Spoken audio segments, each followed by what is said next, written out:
off early, and they occasionally have an occasional hole in my barn.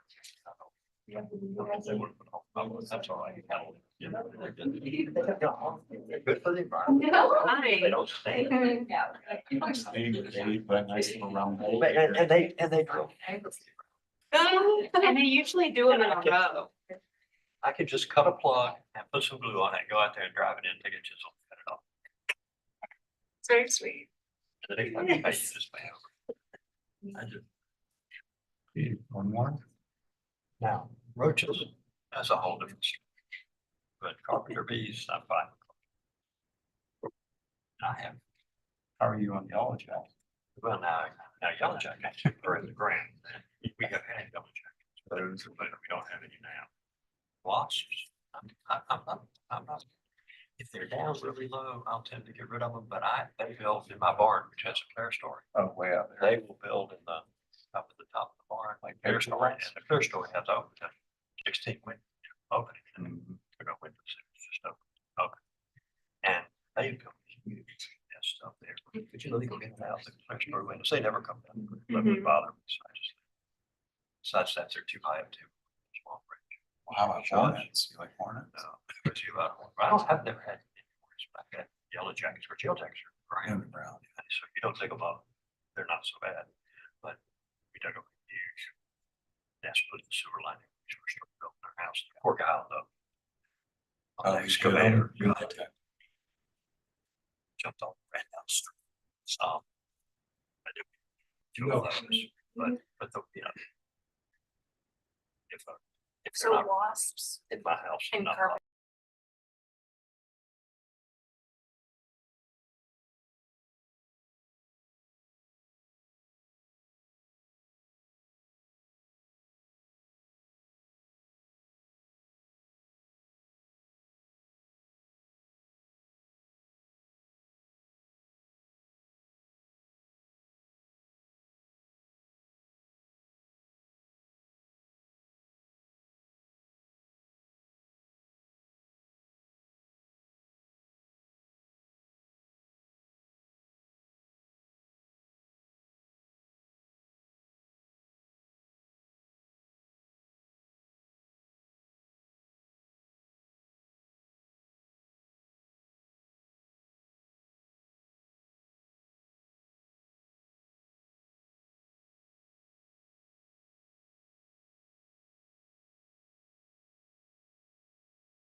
They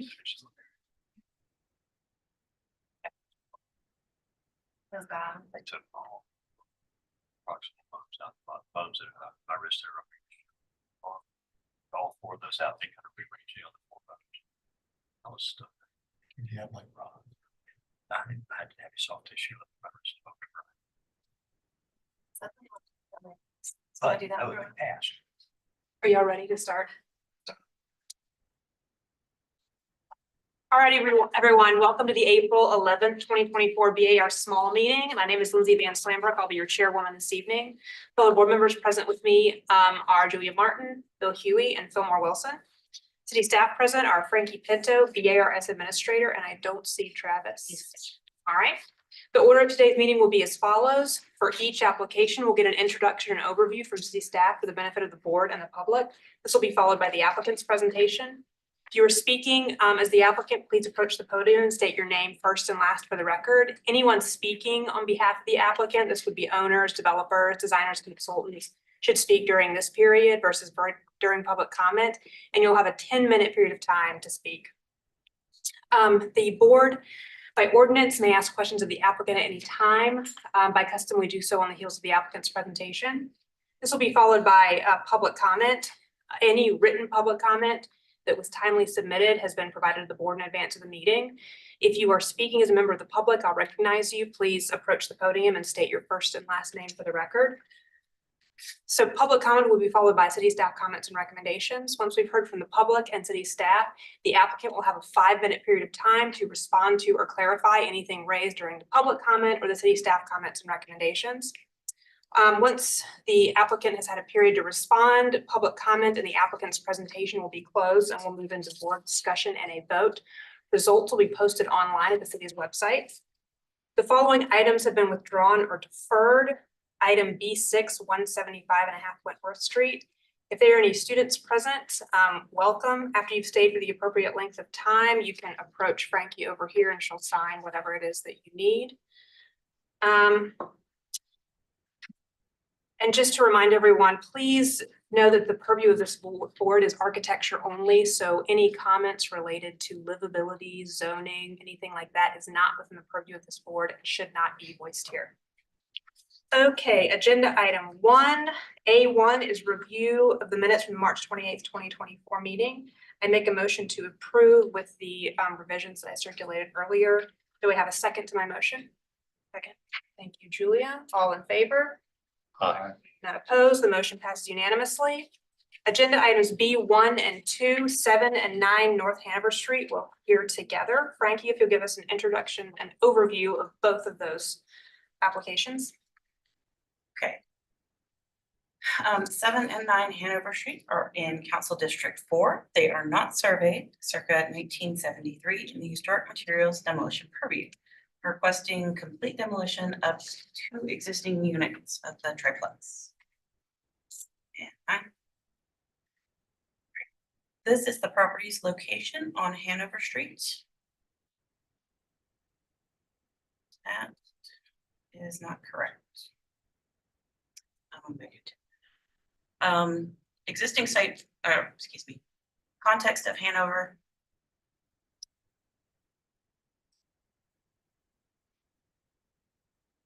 A Sanborn map showing the history of the property. And previous structures on the property. And I'm going to turn it over to the applicant. Yeah, that was The intern put it together, so sorry. Hi, my name is Patel. I'm the owner of 9 Hanover and actually have 7 Hanover under contract. And we're looking to demolish the structure. It's doesn't have any really historical value. It is 50 years, well, it's 51 years old now. It does have some other issues, structural and quality of material. Goal is to kind of demolish and redevelop the property, basically. Map kind of shows the 2 red are the properties that it's in question, and the one in the white is the last one at the end of the triplex. And if you'd like Frankie to move the slides, you can. Sure. I don't know. You can just kind of flip through them. I put them back to back. Yeah, that's fine. And that's the facing the front structure. The one on the right hand side is 9 North Hanover, and the middle is 7 North Hanover. If you go to the next slide, please. The rear of the structure, same on the left. This time it's 9 North Hanover, and the middle is 7 North Hanover. And the middle one actually floods time to time. This time actually it was lucky it didn't get any water inside the structure. I kind of submitted what was available as far as dwelling layouts on Charleston County for the last slide. If you want, I'll just flip through the pictures you have for both. Are there any questions for the applicant? So number 5 is not a part of your. No, we are currently talks with number 5, but yeah, I don't have an answer. So there's a rated wall in between each unit, That's correct? What would you be seeing at the, I guess, the wall structure between 7 and 5 would stay? Yes, Do you know the construction of that? it's a block wall, solid It's block. block, solid block. So that's what we'd kind of be seeing once we are Yeah, gone. my thinking was that I was stuck on it, Okay, just kind of make it look, appropriate. okay, right. Thank you. Any other questions? Thank you. Do we have anyone speaking from the public? Frankie, if you give the city staff comments and recommendations, please. Staff just had a couple observations. One, that is because of the date of construction, of the structure, it requires board approval for demolition. It's over the year mark. And that the existing structure is not an example of a specific Charleston typology and lacks character defining features which would necessitate protection. Staff is not opposed to demolition.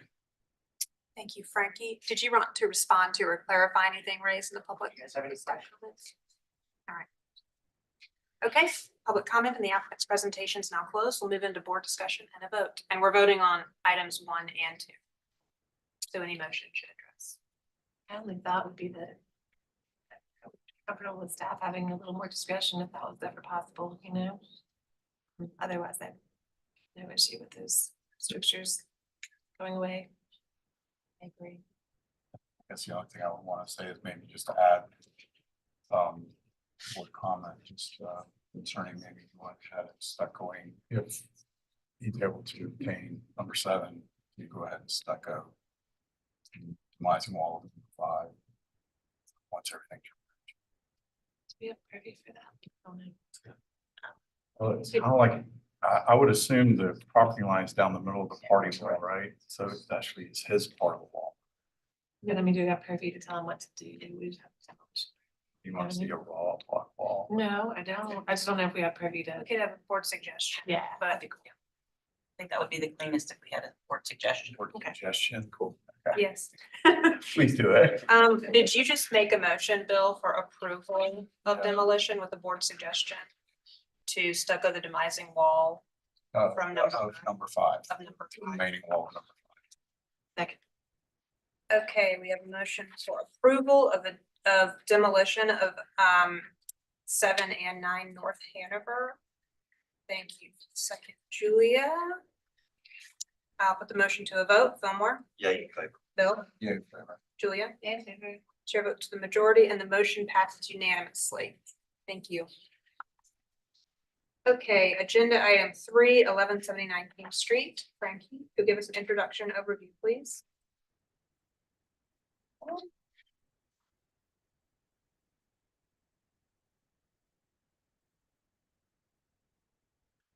179 King Street is in North Central Council District 4. It is not surveyed circa 1938 in the historic corridor district.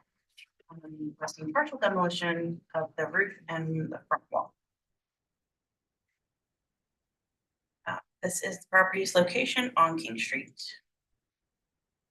Existing site photos. Some context of King Street.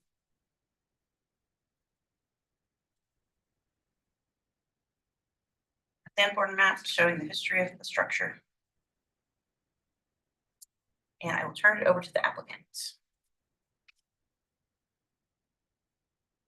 And just for everyone's clarity, since this is in the historic corridor, essentially what we're looking at is the removal of character defining features only.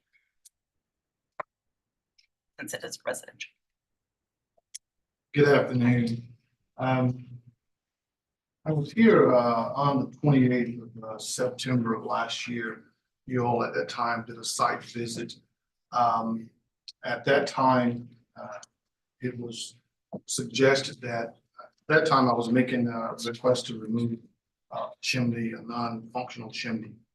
And at that time, the board recommended that we look at keeping the chimney, but felt as though a covered porch would make the house more functional and livable. We have taken those recommendations and applied them to the current design. I do want to clarify something, whereas there is no request for demolition. Well, because of the purview that we have, what we're essentially looking at is that you would have to remove part of the roof to attach the porch roof. And that you would have to encase a front wall. So those forms are going away. Okay, so when you say, okay, demolish the roof, because we were looking to just rest on the existing roof, tie into the sheeting. But the way the board has to look at it, you remove part of the structure in order to tie in, so it's demolishing that form. I know it's very strange, but this was the best way we had to word it. Okay. So I guess if I could maybe move this thing, I'm not sure that I know what I'm doing. Okay, so that's the current structure there. And essentially what we're looking to do is just tie into that front gable. The wall running beside the fireplace or chimney will not be destroyed as well. We're looking to move that wall out to give the porch covers structure, make it structurally sound. That's the right side. This is the side that porch roof will rest on as well. I think, frankly, this is not the pictures of, I think this is the pictures of requesting to remove the siding and the roofing. There should be side by side. I think it's in here. I wasn't sure what order they went in, so just keep, Okay, here we go. Yes. they're all in there. Okay, good job. So basically, this house had a arched roof on it back in 20 years ago, and that roof, the fact that the porch wasn't covered, that arch door was damaged due to the water intrusion. As we looked at this in September, I showed the board how water is coming into, well, it's kind of running in the back of the chimney and running down the walls. So we have some damaged stuff there going on. And at that time, the board just thought that if we could cover it and maintain the chimney, that appeared to be satisfactory.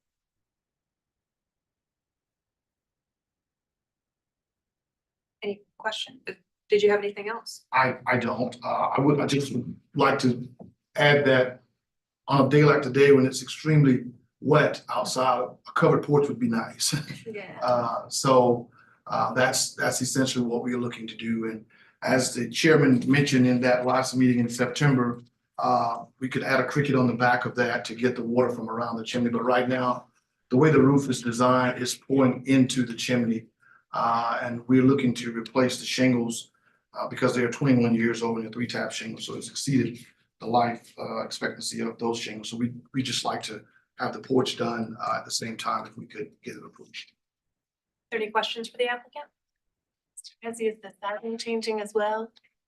We'd like to. We have an application in for that. We were approved for an accessory building in the back, and the accessory building has hardy plank siding on it, and we just thought if we could do that, it would essentially make those two comparable, and I would probably reduce the calls I get from investors wanting to buy it because it doesn't look like it's something that it's modernized, I should say. The roof replacement is, it's asphalt shingle now. It's going to remain asphalt shingle. Yes, architectural asphalt shingles is what we would look to do. Again, it's just to complement the building, the accessory building in the back. We don't have a picture of that, but it turned out extremely well. And the design that we have here is such that, you know, it complements that building, and it would give a great facelift on that property. And I think, you know, with the design, craftsman style design here, it essentially bring about some historical characters like the columns, the barrel gable. We think those things would lend to the historical character here in Charleston. Any other questions?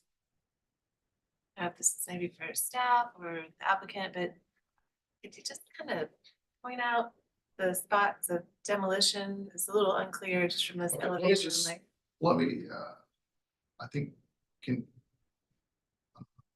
okay. The lines that you see on the right are where the new roof will rest on the existing. So, Mr. President, do you mind actually pointing using that screen? yes. The new roof will rest on this, which is the existing roof here. The new roof will rest on that area. This is the front gable. This is the side that we're gonna tie in and rest on the sheeting as well as the rafters. So there is no need to pull off anything. This wall right here is already intact. We're just gonna duplicate that wall here. So we don't have any need for demolition. I have one follow-up question. Would you be willing to this little gable arch over the entry that you're creating? Would you be willing to push that back just enough to leave the existing northeast corner of the house legible? That's fine. You're saying this area just, Yeah, just slide that it back. west just a little bit. okay, I was just and then this curious, thing is right a corner right here. just curious if you were open to that. That's fine. And this is the cricket that the chairman recommended we put on the chimney because the way this current roof is, it's running into the back of this chimney. Yeah. So the cricket shoots the water out on the side Correct. of the new roof. But again, this is the area here that we're just applying the Mhm. new roof on top of the existing. Thank you. Anything else? All right, thank you, Mr. President. Do we have anyone speaking?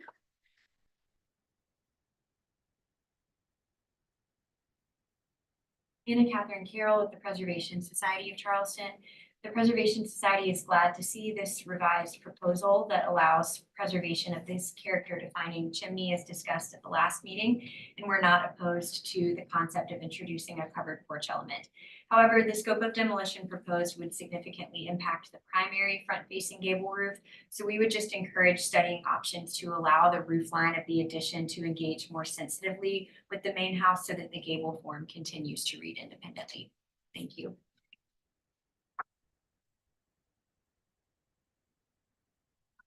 Frankie, if you give us any staff comments and recommendations, please.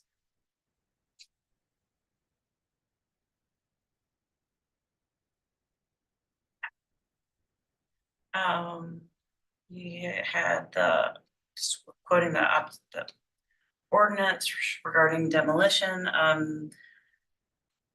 that we consider among other things, the historic, architectural, aesthetic features of the structure such as the nature and character of the surrounding area, the historic or culturally important use of structure, and the importance to the city.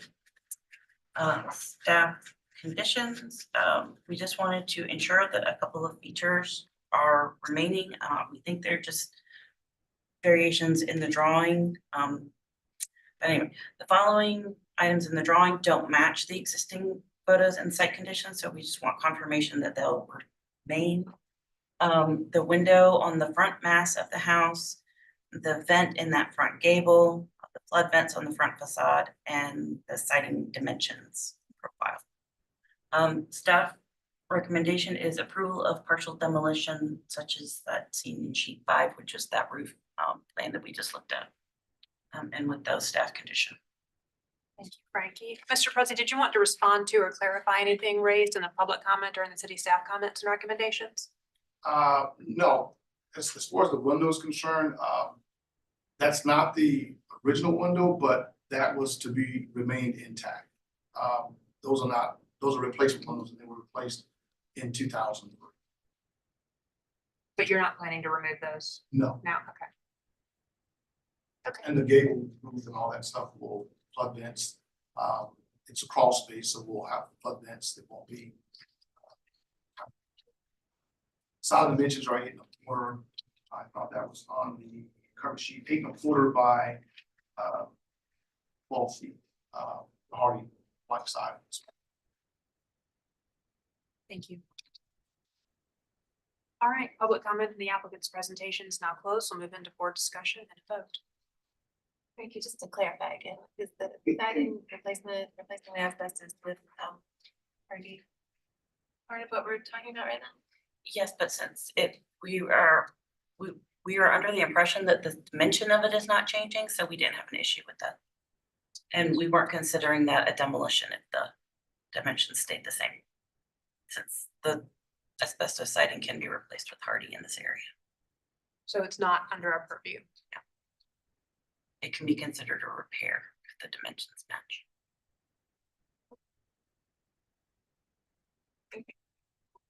So I recently had a application where we talked for a long time about some people loving asbestos. That's what I thought we did too, but maybe that was in a different area of town. That was over in one of the eligible National Register districts. It didn't qualify for the policy. This one does qualify for that policy statement. So we're not considering that. I mean, the profile would be different because this would be asbestos siding kind of like rectangles or wavy or something, whatever. Either way, it's fine. Okay. I mean, it's my way of thinking. I agree that that the house could benefit from a covered porch, and I think if they just recess this new roof in from the front gable enough to leave definition for the front gable, then I'm okay. Say, I think you're correct, but asbestos siding has a little wavy profile at the bottom, which of course the hardy is going to be straight, so there'll be that modest change, but the actual siding dimension, I think, will be close. So that's for your idea to find.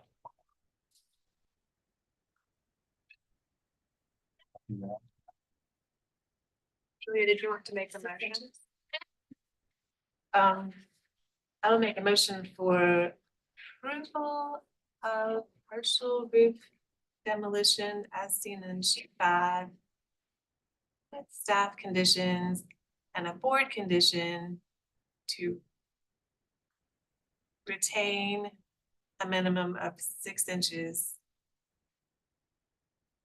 on the north wall of the main gable. Not clear. Should I say to recess the new roof a minimum of 6 inches from the east wall of the main gable? To recess the new roof? Minimum of 6 inches. Minimum of 6 inches on the north wall. From the east wall of the main gable.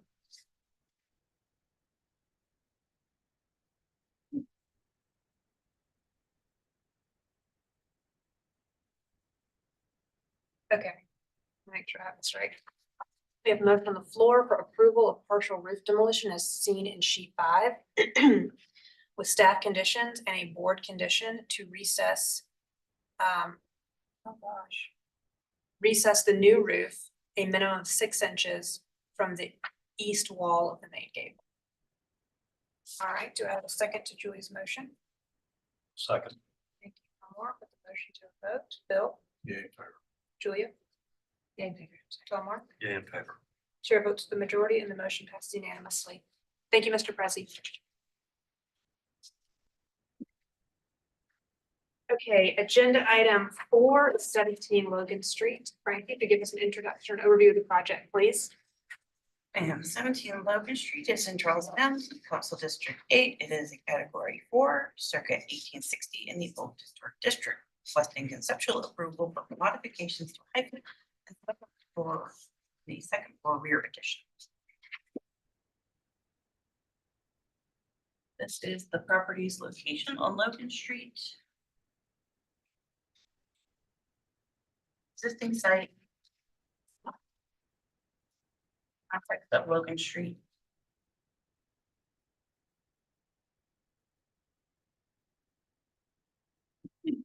Sanborn map showing the history of the property. And I will turn it over to the applicants. Great, thank you. I'm Becky Fenno. I'm presenting our project at 17 Logan. This house is just south of Broad Street, and we elevated it in 2020. These are some shots from the street, some things to pay attention to that we'll be talking about are really the front of the house and a request for a portico and the some attention or a reconstruction of the hyphen, which was built in 1986, and a second story on the rear porch.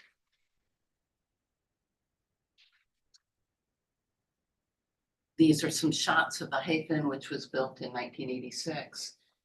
There really isn't any historic material here, and we'll be asking to basically clean this up and do a really simple hyphen at the plane of this wall here, which is 2 feet back from the historic. This is a little more of the history. Just the house was built between 1888 and 1902. It originally had a side porch, which was removed somewhere between 1952 and 1982. And then in 1986, basically the hyphen and this back portion were added behind the historic house. This is the site plan. Really, the only thing we're asking for here is the removal of the rear metal stair that was added in 2020. This is the ground floor. And again, we'll be asking for the replacement of some of the lattice that was done in 2020 with solid CMU walls. This is the first floor. So really we're going to be looking at the portico on the front, and then the hyphen here, we'd like to have a 2-story hyphen that's at the plane of that existing front wall. And this is the second floor. So again, here's the hyphen, asking to just sort of clean this up and build in between the 2 portions of the house, and to add a second story on the rear porch. This is the roof plan, and we're going to be requesting, or we are requesting, to replace the shingle roof with standing seam metal. We'd like to grid all of the equipment just behind the historic house, and we've done sort of site studies to make sure it's not visible, but we would be confirming that during construction. And then here's the rear porch, and actually this porch, if we have the spiral stair coming up, we can basically access all of the roof spaces from that position. This is the front of the house. And this is the existing portico, or existing trim and stair. We're asking actually to leave that trim in place. We know it was there in 1986. We don't really know when it was added because of the modifications to the building, but we know it was there. So in the addition of the portico to cover the front door, we are basically going to expose the pilasters and then just encapsulate the rest of it, so that if somebody wanted to take off the portico and go back to that at some point in time, they could. Other things on the elevation that we're requesting are the restoration of the window that used to be, you can see it up in the 1986 photo. So the restoration of that window, operable paneled shutters throughout the building. We're asking to stucco over the brick and replace the treads with stone treads, and to do a more traditional, heavier wrought iron rail. When the elevation was done in 2020, that rail it's okay, it's a little thin. So really the owner would like to have that be just a heavier, more traditional. These are some precedents for the portico and precedents for the paneled shutters throughout.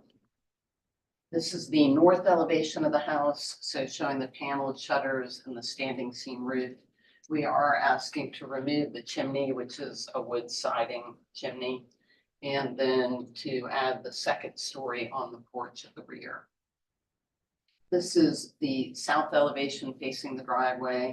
So this is looking at the side of the portico, the paneled shutters, and then coming to just a very simplified version of the hyphen with shiplap siding and casement windows, and really leaving this stair and stuccoing that and putting stone treads on that as well.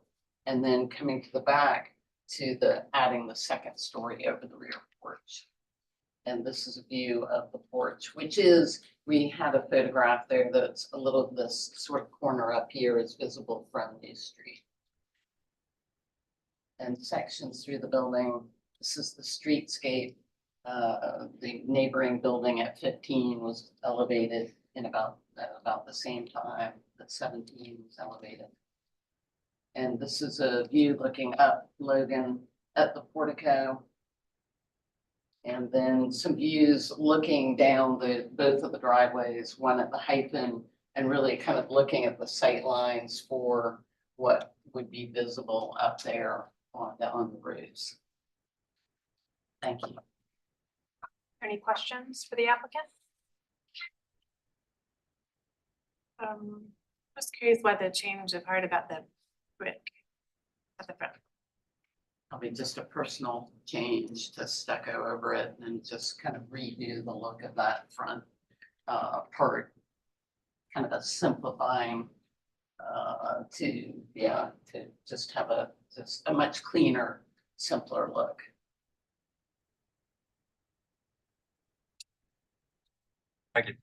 The existing, the little broken pediment, you were going to encapsulate that in the, just leave it there, but you don't know the age, or you're not sure of the age of it. Because we're not sure of the age of it, yeah. You're using the pilasters with the door surround. We're just using leaving this part in place, and just exposing them and encapsulating the rest of it. They'll be sort of visually in line with the columns of the portico as if they're supporting the returning beam. Any other questions? Thank you. Do we have any public comment?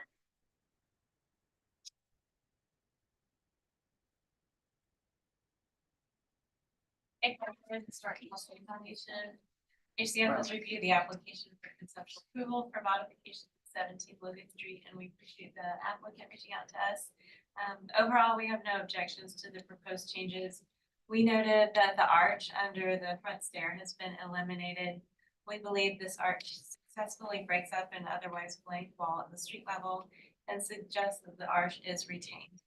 Otherwise, we have no other comments on this application and are supportive of conceptual approval.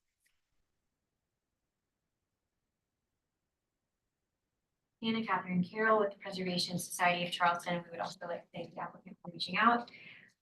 While most proposed alterations are limited to non-historic portions of the building, we are concerned that the introduction of a portico in the front elevation would obscure the character-defining door surround and read falsely as a historic feature. So we would appreciate the board's consideration as this project moves forward. Thank you. Any other public comment? I submit, there was a letter from 19 Logan in support of the project.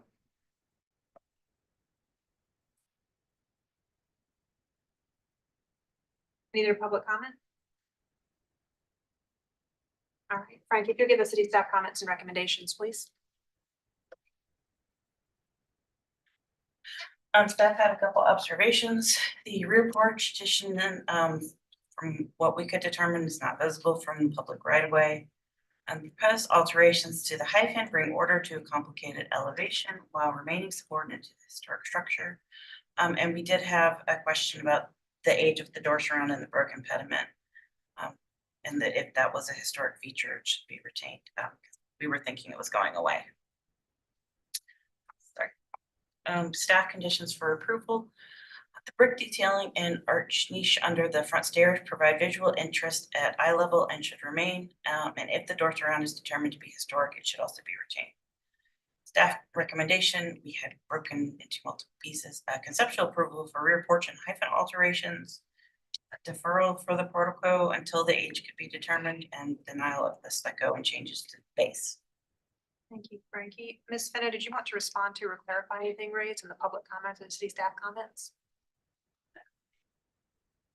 All right, public comment on the applicant's presentation is now closed. We'll move into board discussion and a vote.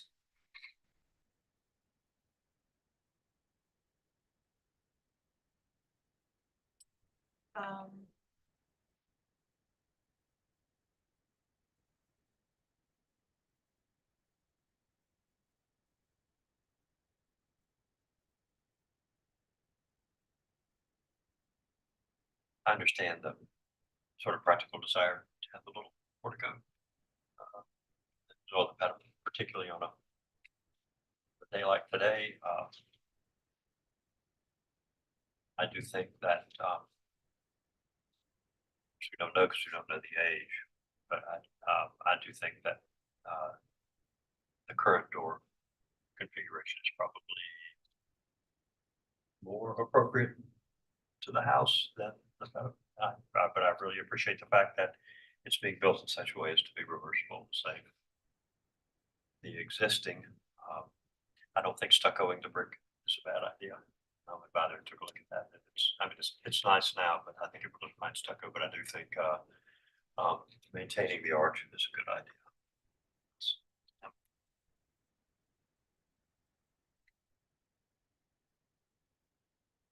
What's your decision, what if you found out that the door surround was original?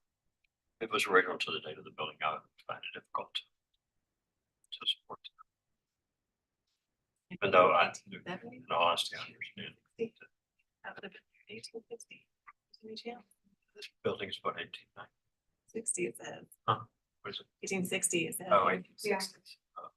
I think our date came from tax records, which It says like can be. 40s or Didn't look. 50s. I thought it was later. Oh, I thought it was there. I don't have time for that kind of That kind of makes me think. that whimsy. It's been altered once. Okay, to alter it again. That's it, whatever. It looks to me like if you were going to encapsulate it, it'd be a really tight fit at the eaves and everything to also align with those pilasters. Sort of, I think personally, I'd be okay with it being replaced. I do hear Preservation Society's concern about it looking historic, and I think that could be mitigated with thoughtful detailing so that it would be compatible but not be oldie. That's my take. I see if that could be data to figure out how to create that. Door surround, because I would be a lot more inclined, yeah, like you're saying, Julia. The one thing that using the door surround is sort of a template, if you will, for the portico. It's pulling the columns in off the edge of the floor, and it actually has sort of a diminutive width to it when you look at it in context. Now, the historic surround, I think it's a creative solution to encapsulate.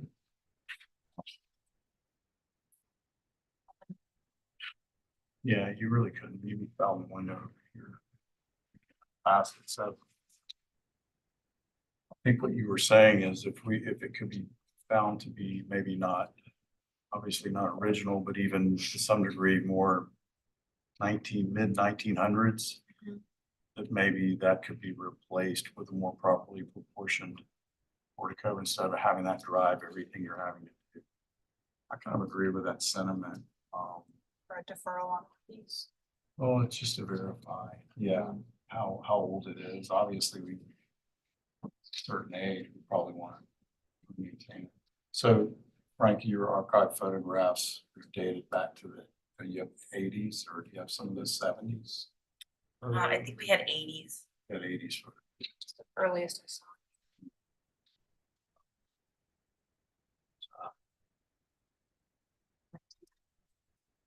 What about the archway? I would agree with Fillmore's sentiment, and I think maybe Historic Charleston too, that the arch itself is helpful. But ambivalent about stucco.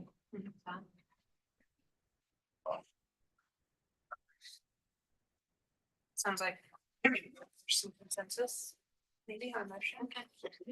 I will make a motion for conceptual approval for rear porch and hyphen alterations with final review by staff.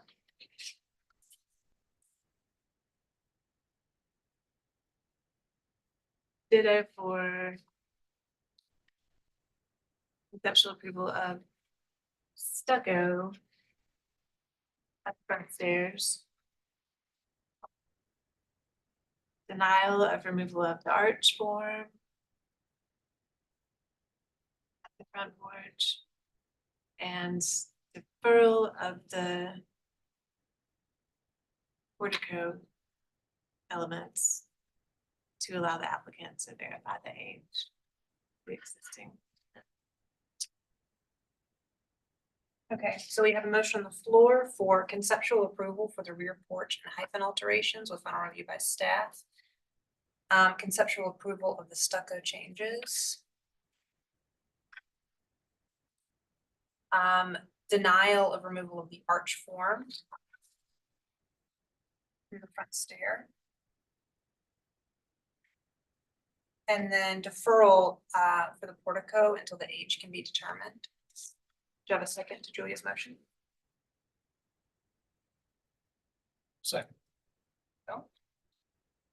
The motion to a vote, Fillmore, Yeah, in favor.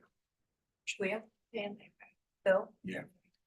Chair votes with the majority and the motion passes unanimously. Thank you all. Thank you. Okay, agenda item 5, 1117 King Street. Frankie, could you give us an introduction overview of the project, please? Yes, ma'am. 1117 King Street is in North Central's Council District 4. Is my category missing? Surveyed circa 1985 in the Historic Corridor District, requesting conceptual approval for fenestration alterations and relocation of rear building wall. This is the property's location on King Street. Existing site photo. Context of King Street.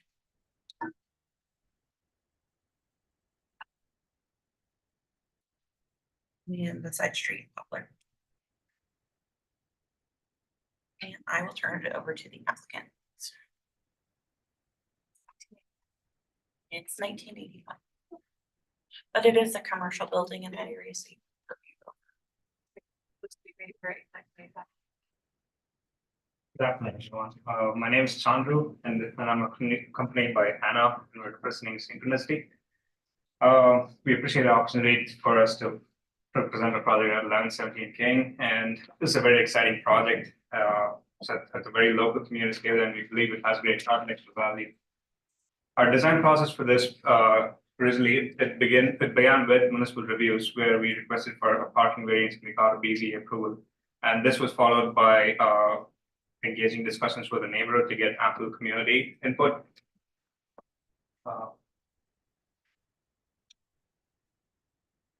So the structure that we're addressing is old, but it's not historically designated, and we're seeking preliminary approval for exterior modifications on the north and the west elevations to accommodate an assembly use. So the building originally was constructed in 3 phases. The first phase was the section of the building with the storefront and the original brise soleil. And then the second phase was the extension using the original design components. And then you have the rear addition of the building. So this was the first one, you got the second phase and the third phase. Our proposed exterior changes mainly focus on the north elevation here, and then where we intend to create this section of the building into a covered unconditioned outdoor space. And then the other part is the reduction of the rear wall to facilitate parking on site.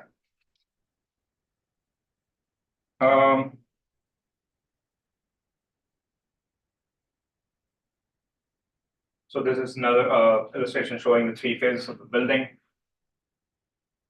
So initially, when we started out, well, regarding to the east elevation, although we're not seeking any request for changes to this elevation, our original presumption was that the wall behind the breezeway panels was originally had openings and then it was filled in. But we would like to get the BAR's opinion, provided budgetary considerations in the future, if we can add additions to the wall behind the breezeway. This is the north elevation where we would like to add simple additions to open up and make that space an unconditioned covered area. And this is the proposed change for the west elevation, where this we request demolition of this back wall and a reduction of the footprint. And no changes to the existing south elevation. Additionally, we propose to the installation of a privacy fence between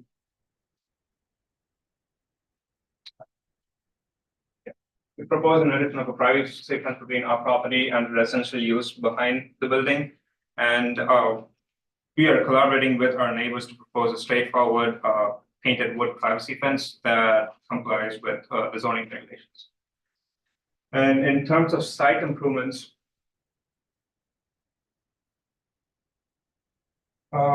we plan to establish a vehicular circulation loop that streamlines like ride-share drop-off procedures and effectively like mitigates traffic impacts. We are also incorporating an accessible parking space and an accessible road without compromising the building's original architectural integrity. In conclusion, like we are very excited about this, the prospect of repurposing this building. We believe it boasts a significant architectural character and can be a valuable community asset.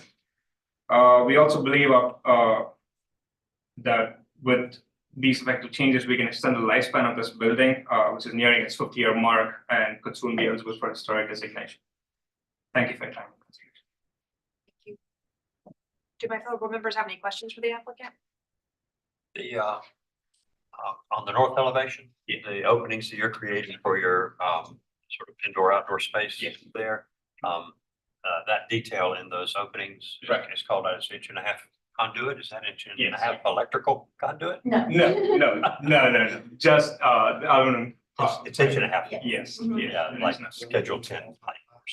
No, it's not going to have like any kind of electrical or. Well, no, I mean that the material being used is not EMT. It's not electrical, metal electrical. No. It's called out as conduit. Yeah. Maybe a little pause there.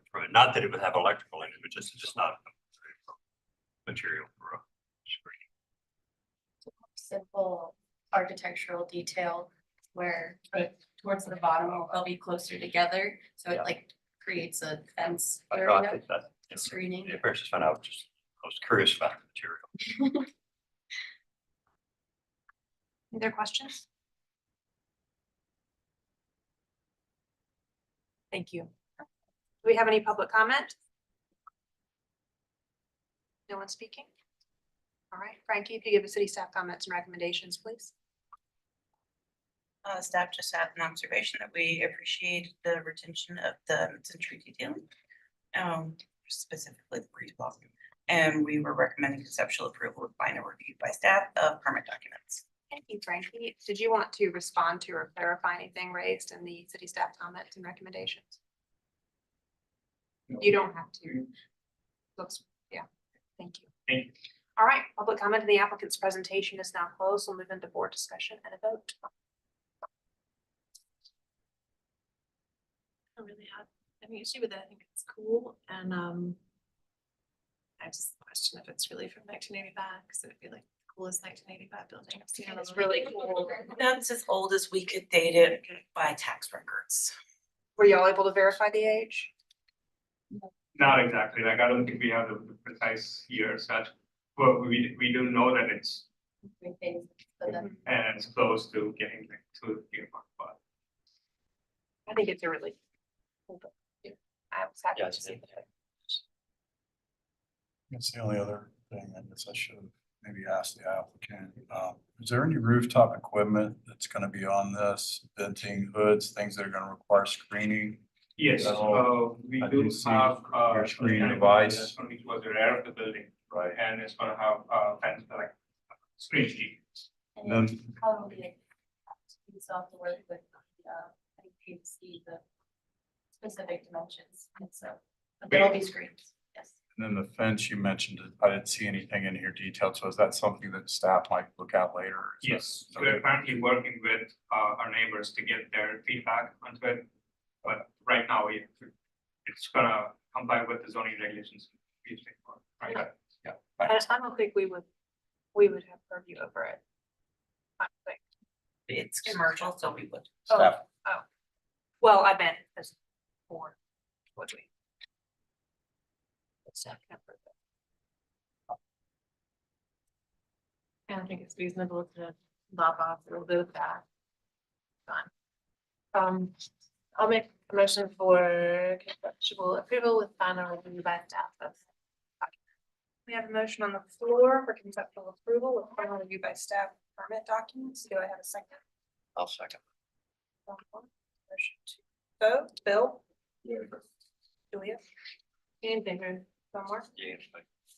Chair votes majority and the motion passes unanimously. Thank you all. Thank you. Okay, agenda item 6 has been deferred by staff. Agenda item 7 is the Wagner Terrace area character appraisal. Frank, are you giving us an introduction and overview, or we just want to go straight into the presentation? All I have is this page. Okay, well. It is in Wagner Terrace, Council District 6, which is our historic materials demolition purview. And they are requesting approval and adoption of the Wagner Terrace neighborhood area character appraisal for use in evaluating applications in Wagner Terrace neighborhood. Okay. Yes, I'm Anna Catherine Farrell with the Preservation Society of Charleston, and I'm just going to give a brief introduction and introduce the team. So I'm joined by my colleague, Erin Minigan-Mahart at the Preservation Society, as well as April Wood from Historic Charleston Foundation.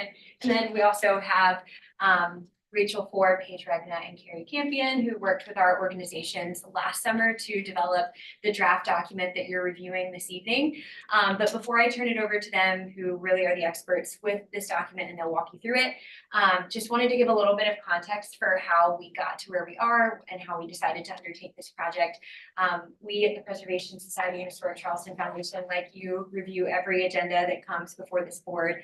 And over the past several years, we've observed a noticeable uptick in development pressure that's impacting this neighborhood and others in the northern part of the peninsula.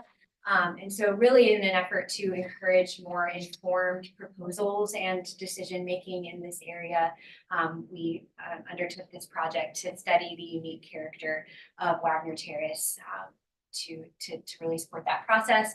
We, as a group, took the area character appraisal to the neighborhood last summer for review. So there's been plenty of conversation that has happened with the neighborhood. They're excited to see this move forward. But we're presenting this to you very much in a draft form tonight. We invite your feedback because this is really something that we would love to replicate for other neighborhoods that have been historically underdocumented and understudied. So we invite your questions and your feedback, and I'll turn it over to Rachel, Carrie, Dave. Hi, thank you guys for having us.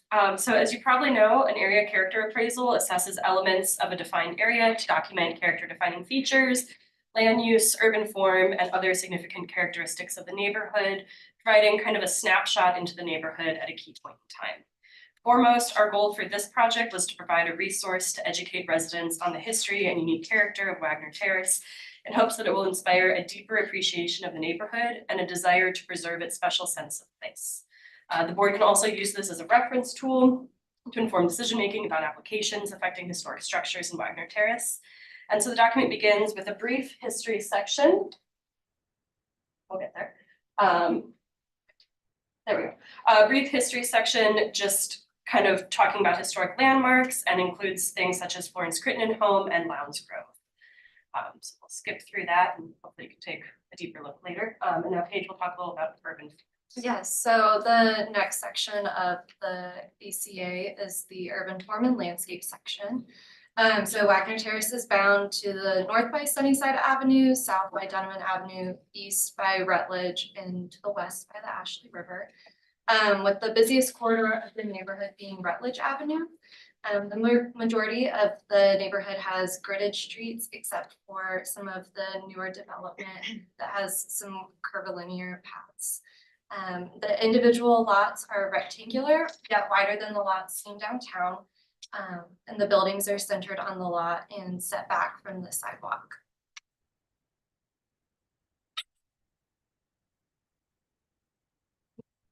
We had a lot, Yeah, so we're we trying had- to keep it. There are a lot of images within the urban form section to kind of help visualize building footprints, streetscapes, things of that nature.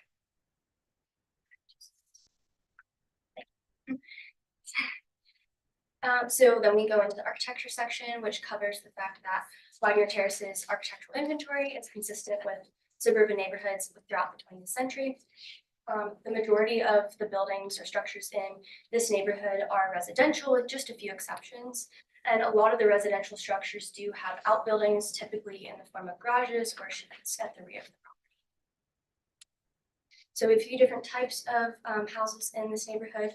Many of them are single family residences, but a lot of them are also multi-unit residences in the form of townhomes or duplexes. We have a few different heights as well. They range from 1 story to 2.5 stories, with 1.5 stories being the most common. And then architectural style, the diverse architectural styles of Wagner Terrace match a lot of the others we find in neighborhoods in Charleston or in West Ashley, like Burns Downs, Avondale, and Old Windermere. And then the next sections, we're going to cover a few of the different architectural styles we wanted to highlight. So first is the Craftsman style. This is very consistent throughout the neighborhood, but it's definitely prominent on Rutledge, Ashley, Darlington, and Gordon Street. You can point out these buildings through tapered square columns, false beams, or exposed braces, porches, gable roofs, and low roof pitch. Craftsman houses were very prominent throughout the early 20th century. We also go into the American Foursquare, which is important to highlight because it is native to the United States, and it can be seen through a simple boxy design, a hipped roof, and then a Senate dormer. And most of these houses are actually concentrated on the outskirts of the neighborhood on Rutledge Avenue. American Foursquares and Craftsman are very consistent throughout early 20th century suburban neighborhoods. So then moving into the Tudor Revival style, it was popular during the 1930s when Wagner Terrace was really kind of getting up off its feet and getting developed. And it's generally characterized by a steep pitched cross gable roof, a brick veneer, especially on the upper level of the home, false timber detailing, and large stone or brick chimneys. Most frequently seen, the style is in the southern half of the neighborhood. Then we have the Prairie style, which was originally developed partially in the Midwest and was made famous by Frank Lloyd Wright. It was most popular in the turn of the century, but it did continue into the 1930s, which explains why it's in Wagner Terrace. It's characterized by low-pitched roofs. They're usually hipped with wide overhanging eaves, and it has an emphasis on horizontal lines and geometric designs. There are usually casement windows and massive square porches. So we also pointed out the minimal traditional style, which is a post-World War II style that is concentrated around Hester and Clemson streets in the neighborhood, but it's also found throughout it. And this style in Wagner Terrace also has colonial revival features, such as multiple small dormers and a symmetrical form. And then we also pointed out the ranch style, which is concentrated along the west boundary of the neighborhood. It's a mid-century style, and these houses are typically 1 story, asymmetrical, and have low-pitched roofs. And then that ends our architecture section, and then we get into the character-defining features.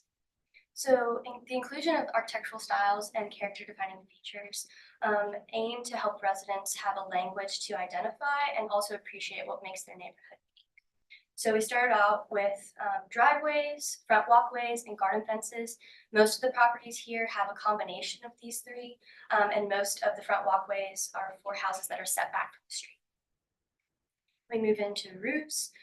Roof pitch and ridge line are very important to this neighborhood. Whether it's low or high pitch, it's gabled, or it's hipped, it really helps define the street shape and character of the neighborhood. And then we have three main types of cladding. One is wood lap siding. We've got unpainted brick veneer, and then asbestos siding throughout the neighborhood. Many of the houses are raised on a shallow brick veneer foundation with brick pillars, and then the unpainted brick veneer covering those. And the overwhelming majority of houses throughout this neighborhood are 3 bays wide or 3 openings wide, which kind of gives a rhythm and a pattern to this neighborhood.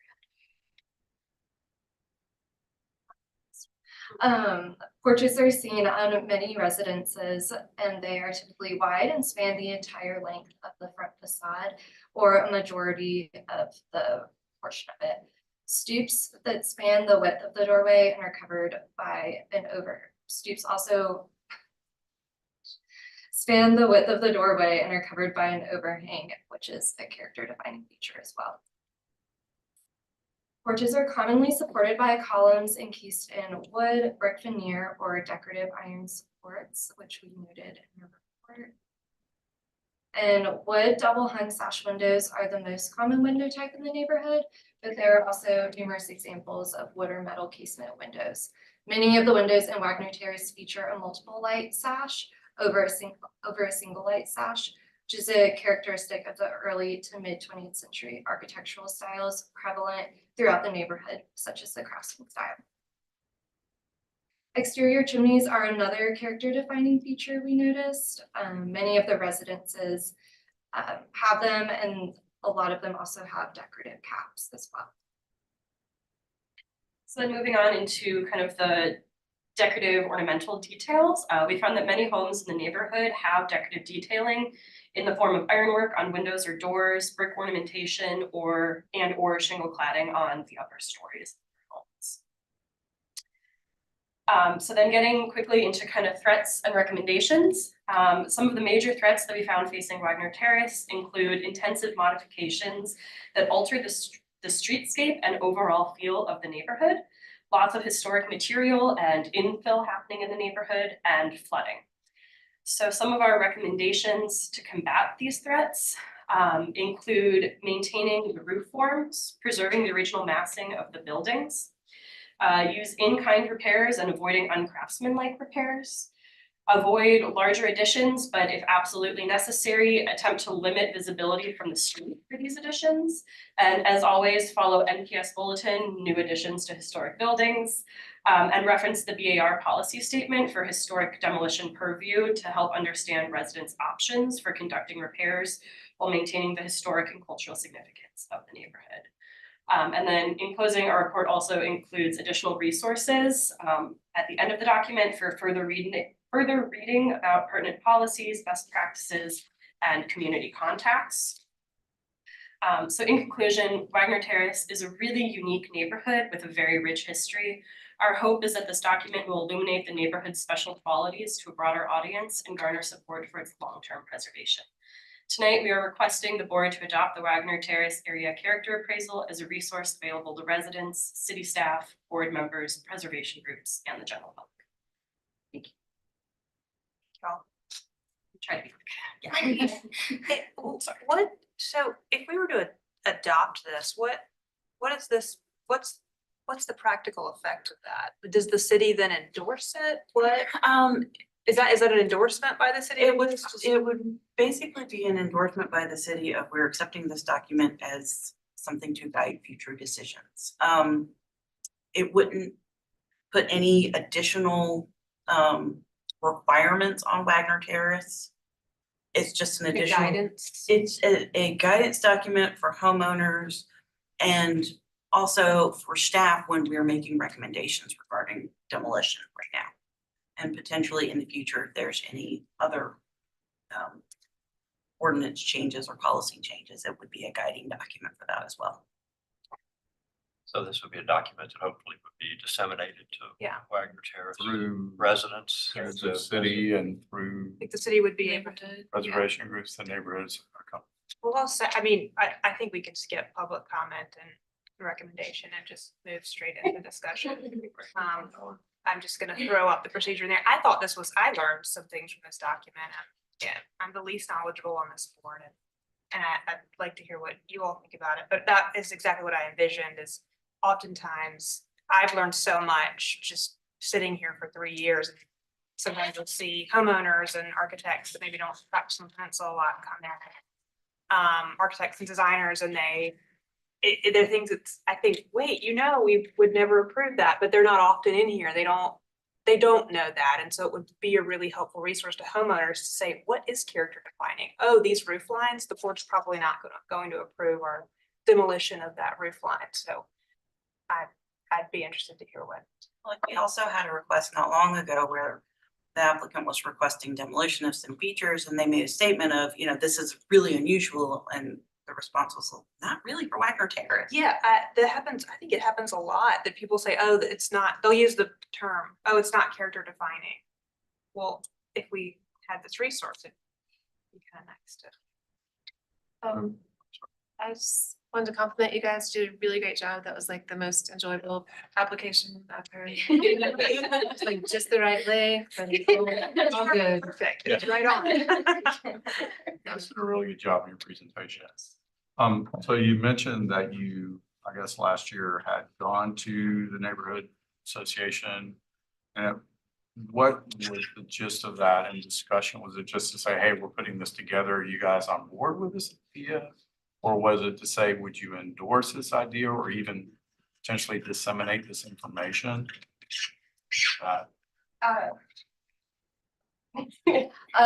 So we went mostly looking for public feedback to see if there was anything that the neighborhood, the actual residents who live there wanted us to include in this report. And overall, there was a good turnout at the meeting and we received not a lot of feedback, more compliments, excited that this was going to come out. People who were maybe against some of the newer changes being made to houses in the neighborhood. But yeah, really just looking for public comment there. And I should say, we presented a draft of this complete product as well. A couple small modifications have been made since, I think we presented in October. So taking in their feedback and, adding a couple more things such as the Tudor revival style. But overall, they saw pretty much the entirety of the document and like you said, they were very enthusiastic about it. So this doesn't sort of rise to the level of guidelines, No. but it's a resource. I But- thoroughly enjoyed reading. For example, we have area character appraisals. We have an area character appraisal for Old Windermere that the city has adopted. Is that like online on the city's website? It is online. We also have hard copies of it in the office. I'm just wondering how people how this is sort of implemented. So We've adopted them for several parts of town as sort of a guidance for residents. it's a guidance, but it's not something necessarily in any motions or reviews we're making, deliberations that we could reference. So I was wondering how to craft a motion, like we're not really approving it. Or are we in agreement that the city can disseminate it? For use and evaluating. Yeah. It's just a. It's sort of like Yeah. the architectural inventory, but this is a specific document for Wagner Terrace. But it's not official to the degree that we could reference it in any motions or review deliberations. or- Not as a policy, but as, this is a character defining feature as noted in the area character appraisal. That's what, yeah, I'm not disputing anything about the report. It's more the legality of how do we word this so someone doesn't think that we've adopted a Yeah, policy or adopted official guidelines, but because, yeah, that's the guys, because, sometimes we reach that point with our demolition only purview, that we sort of, it would be nice to have a document like this to sort of buttress up what we have to do. I'm gonna print this and put it in, and I'm gonna have it, so. But we can't officially do that. Yeah, that's why I was wondering, I think we're on the same page. What is our motion? How did it work with the other ones? Do you know? With Windermere? I think it's just accepted by the city as documents. Rather than adopt. Did it go before like a board or anything? Only before us. It would not have, I think the previous ones went before boards. Let's do a motion that we have no problem and support the city's adopting this. It's not really an adoption. To like accept, more than adopt. Yeah, acceptance of this. It's almost like And you're, absolutely, I think this should be disseminated. you're sort of accepting it as a viable reference material. I think It really right, wouldn't exactly. do it. It's a reference document. Right. Can it be a precursor to something hopefully later on that might form It would be great to have a something with a board little more policy. teeth? Because the neighborhood's getting older every day. Yeah. And now, yeah, as you guys reference, we're looking at buildings from the 1930s, 1940s. And the reason I was asking on the neighborhood association up there was if they were receptive to it. I'm kind of hoping they're starting to get receptive to maybe some degree of purview. Over construction. I mean, it's a document that certainly can make people who might really be interested in residents that think more about preserving the character of that neighborhood. It just might add a little incentive to ultimately incorporate that into the certainly make our lives simpler. Yeah. I've explained to so many people that they would almost have greater ability, maybe greater demolition ability if they gave us broader jurisdiction over what goes in place. And that just doesn't seem to get through to people. Well, Anyways. the more this gets disseminated, I mean, it's not just, Wagner Terrace is a little bitty piece of that part of Charleston, and these same conditions exist, just keep going up. Rutledge, and but all of those neighborhoods, which most of which actually are outside of Wagner Terrace, if this creates just more public awareness. And the same concepts about defining features apply, whether it's on Gordon Street or whether it's on Dever Road. So I think just that it's a positive in the sense that it just is more public information, the wider it gets disseminated. But I don't know how that equates to what we actually do. Julia, what motion did you just craft? I don't know if these verbs, if you guys are really sensitive about the verbs, but just gonna suggest a motion for appreciation and acceptance of the Wagner Terrace neighborhood area character appraisal for use in evaluating applications in the Wagner Terrace neighborhood. I think that's great.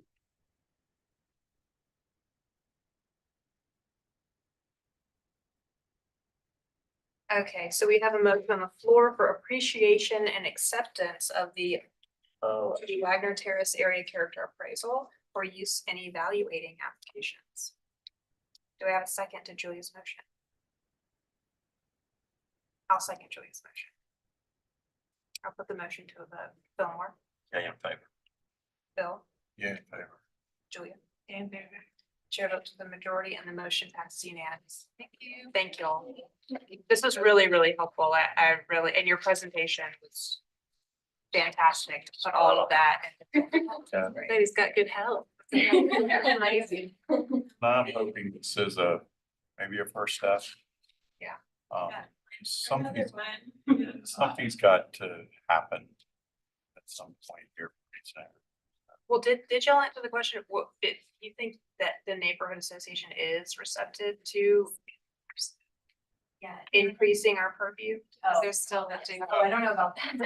Just That's that. a question we should ask. They were very enthusiastic about this. There you go. Yeah. One of the compliment to have them done for your neighborhood. One of the best conversations I had is it's a neighbor. She's come out for 2 of the pointed applications, and both times the first time she was on site, she said, "Oh, we're okay with this demolition." It wasn't the big tall one; it was the smaller one. We just wanted to build something back, and I explained if we let them demolish it, we can't do anything about it. So then she came to the meeting and spoke against it, and then came out to, I can't remember which was first, but then came out to the next one and spoke against it because then she understood, oh, wait a minute. And I thought if a lot of people understood that, Just the demolition purview that we have was controversial and still is sometimes, and there's pushback from city council in all sorts of directions, but for better or worse, I think it's moving in the direction of welcoming that purview and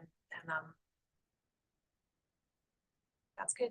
I don't know if we'll ever get past the demolition review, but I feel like it's been really effective. I mean, compared to what happened, 10 years ago, I just think it's Yeah, almost night and day. I mean, we may not, but it could be a board of residents or something like that with some sort of administrative authority that might be able to administer something like this, because I know people like hearing they can and can't do more from their neighbors than some board of Right.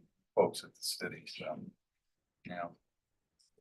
I hope it's a good first step. I mean, I appreciate you guys did a fantastic job with your presentation and what you've done. And thank you guys for, I guess, funding it. Bill, did you make a motion to adjourn? Yeah, sure. And I heard a second from Julia. All in favor? Thank you. Thank you. Thank y'all. Wow.